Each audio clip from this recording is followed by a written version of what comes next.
नमस्कार, बहुत बहुत स्वागत है आपका। आप देखना शुरू कर चुके हैं राष्ट्रपथ। आपके साथ मैं हूं अर्चना सिंह। देश में दो मुख्य राष्ट्रीय राजनीतिक दल हैं। एक देश की सबसे पुरानी पार्टी कांग्रेस पार्टी, एक देश की सबसे बड़ी पार्टी बीजेपी।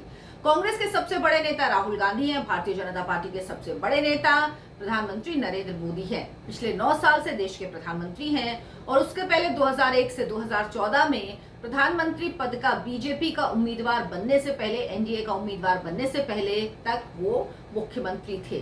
2001 में वो मुख्यमंत्री बने गुजरात के और उसके बाद उन्होंने अपने जीवन का पहला चुनाव लड़ा। उसके बाद से 2019 तक जब उन्होंने लोकसभा का चुनाव प्रधानमंत्री के लिए दोबारा लड़ा, वो अपने सारे चुनाव जीतते आए और सिर्फ अपने चुनाव नहीं जीतते आए हैं। सिर्फ 2019 में उन्होंने अपने दम पर 303 सीटें नहीं जितवाई। 2014 में सिर्फ अपने दम पर 284 सीटें नहीं जितवाई अपनी पार्टी को। बहुमत से सरकार लेकर नहीं आए, बल्कि वो जो खुद जीतते हैं वो एक बड़े मार्जिन से जीतते हैं। और खासियत ये है कि बीजेपी को नरेंद्र मोदी के नाम पर 10 से 12% वोट एक्स्ट्रा मिलता है, यानी ये वोट नरेंद्र मोदी के नाम का वोट होता है। जबकि दूसरे जो बड़े महान नेता हैं राहुल गांधी, उनका हाल क्या है?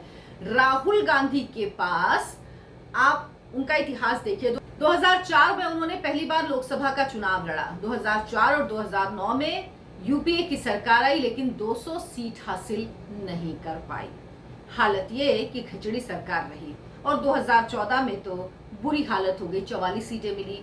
2019 में भी राहुल गांधी ही थे, उनके नेतृत्व में चुनाव लड़ा गया, सबसे बड़े लीडर वही हैं और उसके बाद 52 सीटें आई। हालत ये कि राहुल गांधी अपनी अमेठी की सीट तक, पुश्तैनी सीट जो उनके खानदानी सीट रही है, वो सीट तक नहीं बचा पाए। और शुक्र हो, वो तो शुक्रगुजार होंगे IUML के, जिसके साथ मिलकर उन्होंने केरल की वायनाड सीट से चुनाव लड़ा, जो मुस्लिम बहुल सीट है, और वहां से वो जीत पाए, सदन तक, संसद तक पहुंच पाए। नहीं तो वो भी नहीं पहुंच पाते। यानी राहुल गांधी वो नेता हैं जिनके आने से सीटें बढ़ती नहीं, सीटें घटती हैं।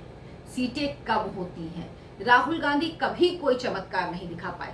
और प्रदेश में जहां पर कांग्रेस की सरकारें हैं या जहां पर नहीं है, वहां पर कांग्रेस पार्टी के नेता खुद नहीं चाहते, राज्य के कई जगह, कि राहुल गांधी आकर चुनाव प्रचार करें, क्योंकि उनको लगता है अगर राहुल गांधी आएंगे तो वोट कम हो जाते हैं, वोट घट जाते हैं। सोचिए, जो कांग्रेस पार्टी के सबसे बड़े नेता हैं, जो कांग्रेस पार्टी के स्टार प्रचारक हैं, उन्हें उनकी पार्टी के लोग ही नहीं चाहते कि वो आए और चुनाव प्रचार करें। इसीलिए उनके आने के लिए हमेशा ये कहा जाता है कि नहीं, राहुल जी नहीं आ रहे हैं। राहुल जी भारत जोड़ो यात्रा में व्यस्त हैं। जब हिमाचल और गुजरात का चुनाव हो रहा था उस समय की बात करें, यानी राहुल गांधी वो नेता जो प्लस नहीं करते हैं, पार्टी में माइनस करते हैं। जो नेता खुद की सीट नहीं जीत सकता, वो पार्टी को क्या वोट दिलवाएगा, उसके नाम पर क्या वोट पड़ेंगे। आप देखिए उत्तर प्रदेश की हालत क्या है, जहां पर राहुल गांधी ने प्रियंका जी को भेजा था, प्रियंका जी की भी पोल खुल गई, समझ में आ गया, 2% वोट मिला पिछले चुनावों में, विधानसभा के चुनावों में।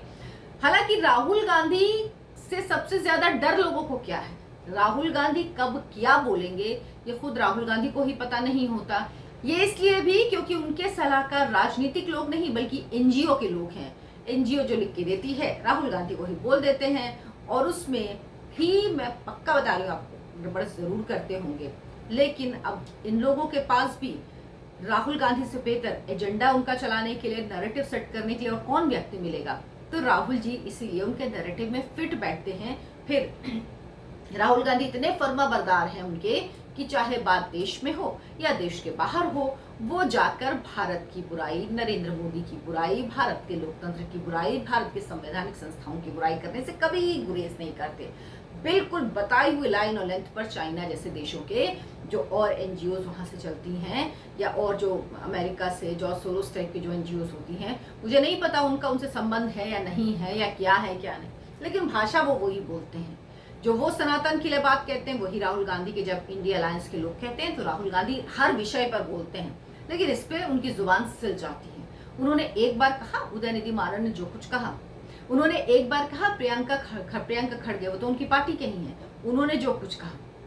उन्होंने एक बार कहा कार्ति चिदम्बरम ने जो कुछ कहा उसके बारे में, उन्होंने एक बार कहा 2019 में मल्लिकार्जुन खड़गे ने जो कहा था उसके बारे में। कभी कुछ नहीं कहा और कभी कुछ कहेंगे भी नहीं, क्योंकि उनको इसी के लिए नैरेटिव यही सेट करने के लिए जो मोदी के खिलाफ नैरेटिव हो, जो भारत के खिलाफ नैरेटिव हो, वो सेट करने के लिए उनको कहा जाता है। क्योंकि जो नैरेटिव भारत के खिलाफ है वही नैरेटिव मोदी के खिलाफ है।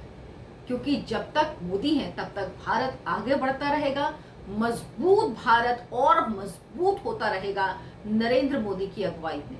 ये इन लोगों को बर्दाश्त नहीं हो रहा, इसीलिए चाहते हैं कि नैरेटिव और एजेंडे के जरिए किसी तरह 2024 के चुनाव में नरेंद्र मोदी को हरवा दिया जाए, नरेंद्र मोदी 2024 का चुनाव हार जाए, जबकि ये होने वाला नहीं है। कोई कितने भी ख्वाब देखे, क्योंकि वोट तो जनता को ही करना है और जनता तो नरेंद्र मोदी के साथ है। मेरे इस वीडियो को लाइक करें, शेयर करें और चैनल को सब्सक्राइब जरूर कर लें। नमस्कार।